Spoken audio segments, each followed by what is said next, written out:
BDF slams CM's Bangla meets Bangladeshi remarks, demands apology.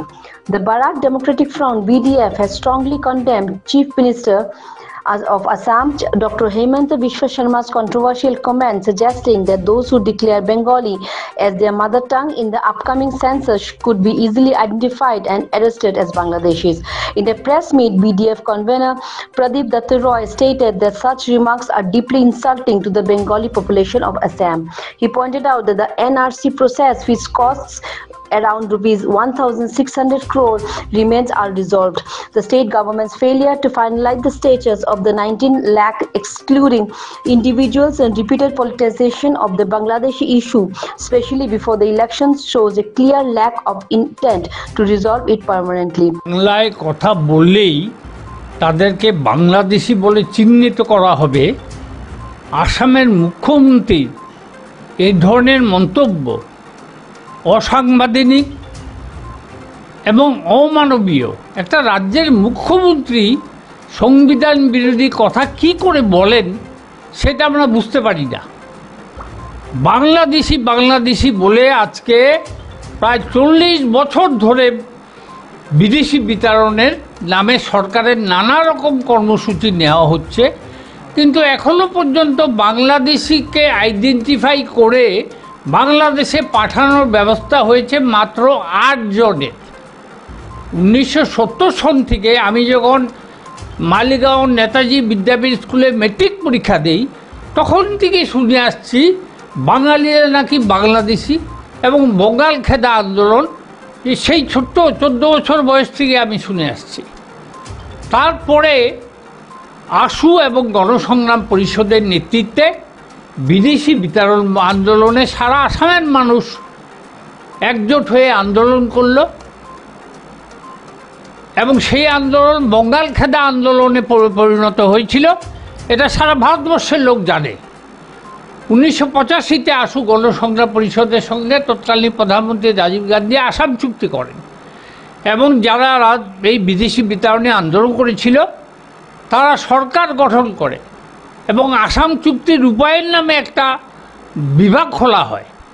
সেই 1985 থেকে আজকে 40 বছর থেকে আমরা শুনে আসছি বঙ্গাল খেদা, বাঙালি মানে বাংলাদেশি, কিন্তু বাংলাদেশিকে কেউ পুশব্যাক করার সাহস পায় না। কেন?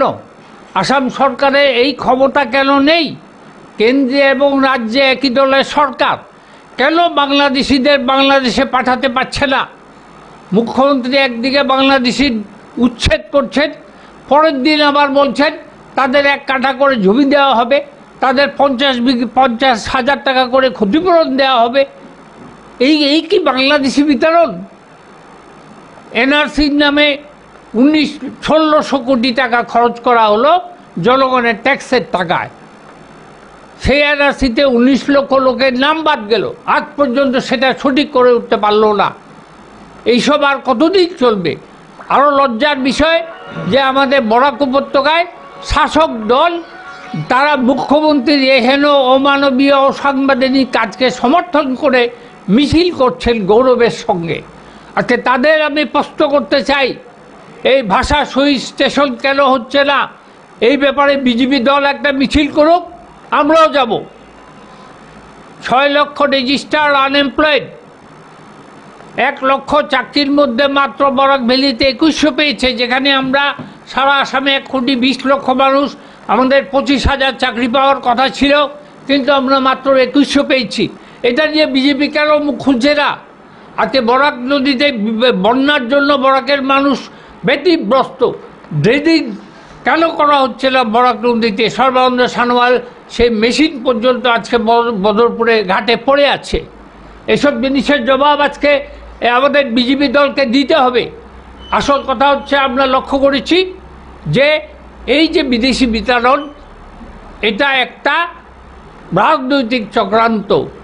আসলে সরকার বিভিন্ন দুর্নীতি, সিন্ডিকেট, জমি মাটি কেনা, গরু কেলেঙ্কারি সব নিয়ে এমন কর্নার হয়েছে, সেটাকে ডাইভার্ট করার জন্য এই বাঙালির মধ্যে, বাঙালি হিন্দু মুসলমানের মধ্যে একটা ডিভিশন এনে পলিটিক্যাল বাইফার্কেশন করার চেষ্টা করছে, মানুষের দৃষ্টিটাকে ঘুরিয়ে হিন্দু মুসলিম করার চেষ্টা করছে, অথচ তারা জানে না গোয়ালপাড়ায় হিন্দু মুসলিম খ্রিস্টান একসঙ্গে এই উচ্ছেদের বিরুদ্ধে ময়দানে নেমেছে।